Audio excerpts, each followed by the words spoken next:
Well, we're walking in on the bait for the first time. It's been out here for 4 days. We got some free apples.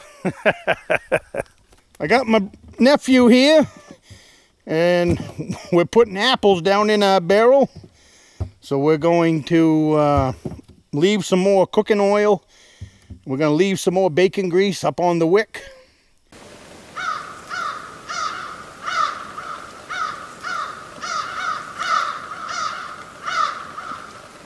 Well, in this series on black bear hunting in the state of Maine, at the very beginning, we're up to number 7 now. My intentions was to bring you guys along from the very beginning of bear hunting. You know, the building of the stand, the putting in the trails and all of that. And Sunday's video, which you'll have already watched by now, was the tour of the bear camp, deer camp. I call it Beaver Creek Deer Camp. The tour of the around the cabin and out the new trail that takes us out to Bear Brook Bear Stand. So this whole series is just to take in from the beginning through to the end. Like I said in the very first video, the highs and the lows. Well, the highs are right now. We've just been started baiting. By the time you watch this, I will have, this is Friday. I'm going out tomorrow to replenish my bait. I wish I had a, I know there's game cameras out there that will send back pictures to your cell phone and all that. But the excitement of not knowing to me is like a kid at Christmas time. I have no idea what's been going on out at my bait. I'm hoping that a bear has come in and demolished everything that's in there, or at least working on it. I'm hoping for some great pictures on the game camera, as long as the bear hasn't used it for a chew toy, all of that. So, but it's just a fun time of year. You know, I'm down in the bait shop again. I love it down here. It's like a dream place for me. You know, I come down, I putter on these baits, I put my bait together, then I'll be delivering it tomorrow. But the whole thing about bear hunting for me is everything leading up to it. And you just never know how it's going to play out. You know, it's excitement every trip in. You know, you want to get in there and you want to see the barrels. You want to see if the bears have attacked them. Then you're anticipating what size bear it is. This year, for the first time, I've set out a game camera. And basically it was for you guys, because it would be nice to get some bear footage to add to these videos. So I've set out a bear camera. This is the very first year that I've put out a bear camera on my bear sites. I've always relied on my own knowledge of bears, on judging size, stuff like that. And to a great degree of accuracy, to when I actually get in there and start setting in my stand. It revolves around crap, you know, bear crap, the sizes, footprints. That's the way they used to do it in the old days. The old days they would put down some flour, sprinkle it around the barrel so there would be some tracks, or they'd bring in some sand. They were just trying to get a bear track that they could examine, because that was their only way of judging what was coming into their barrels or coming into their bait. So that's exactly how I kind of have done it over the years. When I'm in there filling my bait, I always take a little skirt around the area. Not a very big one, but just enough to check on my wick, check on different things, so you get to walk around. And a lot of times, right in your trail yourself, coming into your bear bait, will be bear crap, because they will try to figure you out, try to figure out where all these goodies are coming from, different stuff like that. So today I have no idea where this video is headed. I'm just down here in the basement. I'm going to work on some more bear baits. I put out 3 different recipes, and I labeled the buckets as I brought them out, and I also labeled the barrels that they went into. So I wish today, because this is my first time making bait up since I started baiting, I wish today that I knew which one they liked best. Now I won't know that until tomorrow. Or yeah, tomorrow's Saturday. I won't know that until tomorrow.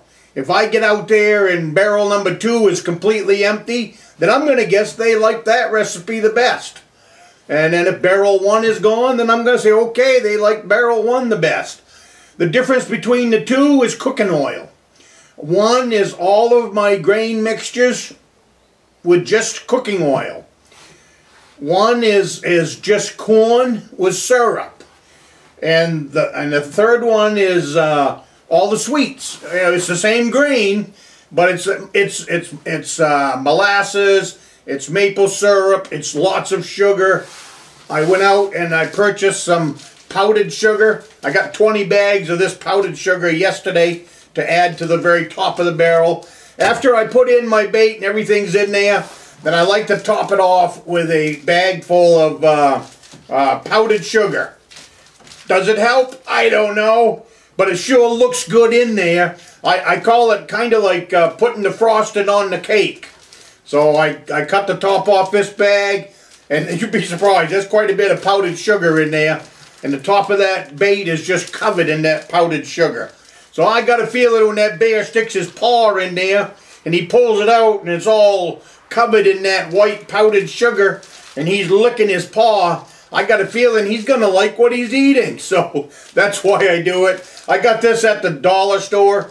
It was $2. I don't have my glasses on to tell you how big a bag it is, but it was $2 anyways. So for $20, I got myself, well, yeah, actually it was right. I got what? It was 20 bags. There's a bear on that cup. I'd like to see a bear that size step into my window.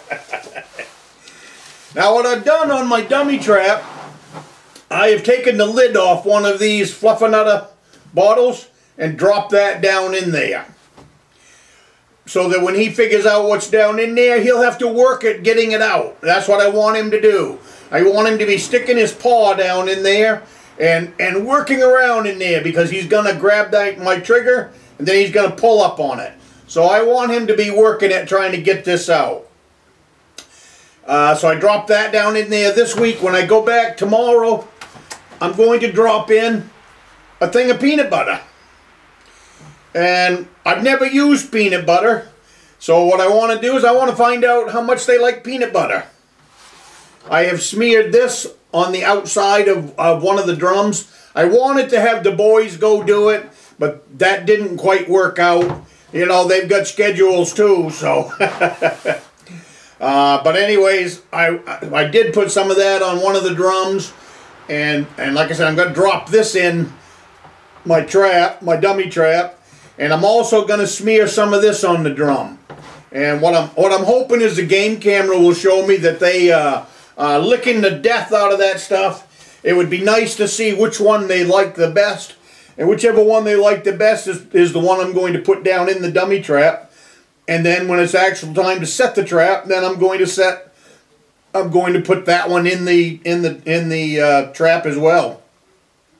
So a lot going on out there. Like I said in last week's video, you can keep this very simple, or you can complicate it as much as you want. I like to have fun with it. I like to give the bears variety. So this week my recipe will be a tiny bit different. It won't be that much. I'm still going to have the sweets. I'm still going to have the grease. But I'm going to add a couple other little things to it. I've got some licorice I'm going to add. I've got some anise I'm going to add. So just a couple little things. I like to keep the bear bait fresh. I like to keep it interesting. Whether it matters or not, I don't know, but it matters to me. I just have a good time doing it. And that's the most important thing here. When you're bear baiting, have fun at it. There's no set rules. There's no other than the laws you have to abide by. But as far as when it comes to your baiting, have fun with it. Experiment. Try to figure out what's a good bait that doesn't cost a whole lot of money, because it does take quite a bit of bait if you're going to start feeding a whole pile of bears. But anyways, that's it. So I'm going to get on with making my bait today, and we'll end up tomorrow out at the bear bait with this bait. So I'll bring you along for that. I'll do a little bit more videotaping this time. The day that I set the bait up was a whole lot of work. I still had my drums to get in. I still had a few odds and ends to get in, and I still got a couple more things to do. I still need to build a wooden ladder for my stand, and I also need to build a couple of benches for up in the stand.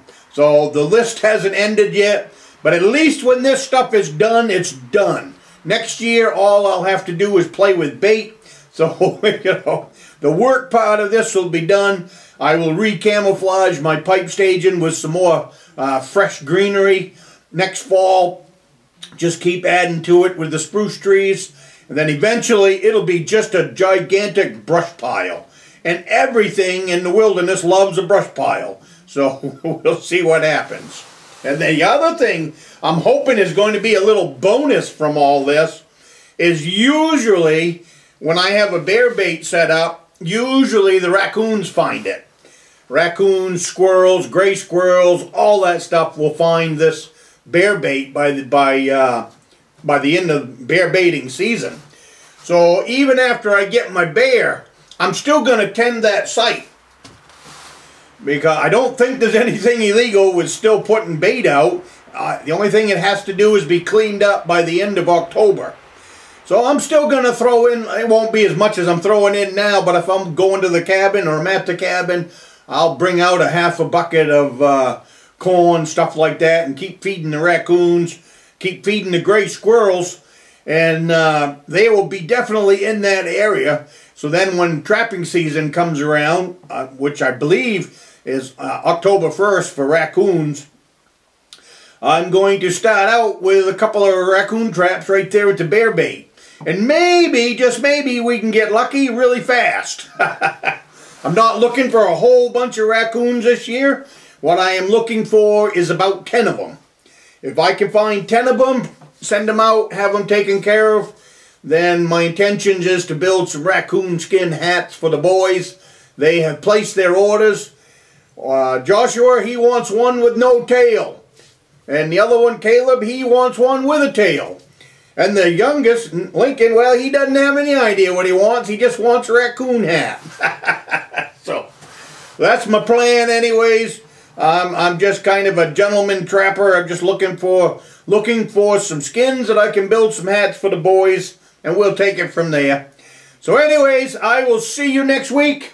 And like I said, we're going to add to this video, so stick around. Who knows what's going to happen? Because they're all waiting just like we are. I told them in yesterday's video, you will find out the same time I do.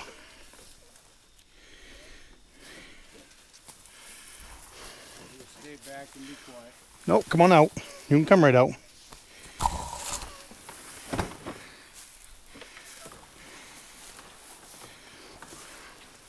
Well, we're walking in on the bait for the first time. It's been out here for 4 days.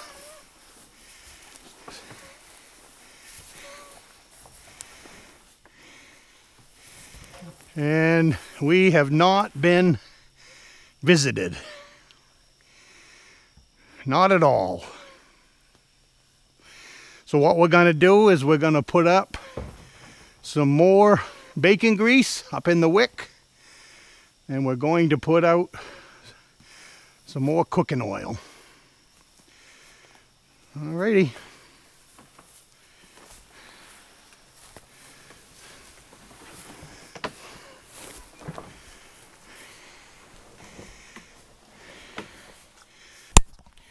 We got some free apples.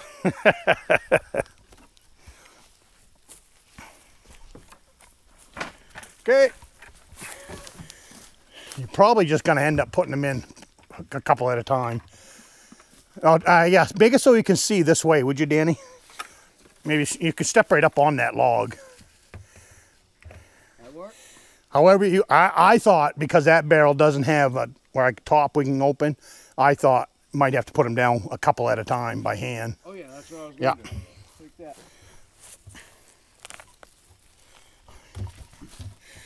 I got my nephew here, and we're putting apples down in our barrel.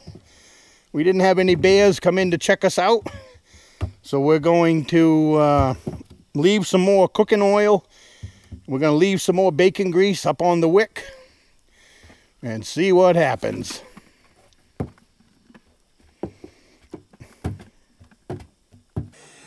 So have a cup of coffee with me. I'm going to turn my fan back on. It's really not too bad of a day. It's cloudy today. It's not as humid. Yesterday we had sun, we had rain, we had more sun, we had rain. So the humidity yesterday was kind of high. So I didn't get a whole lot accomplished yesterday. But today is a whole brand new day. And I believe we'll get something accomplished. So, so you have a good day. And I will see you next week.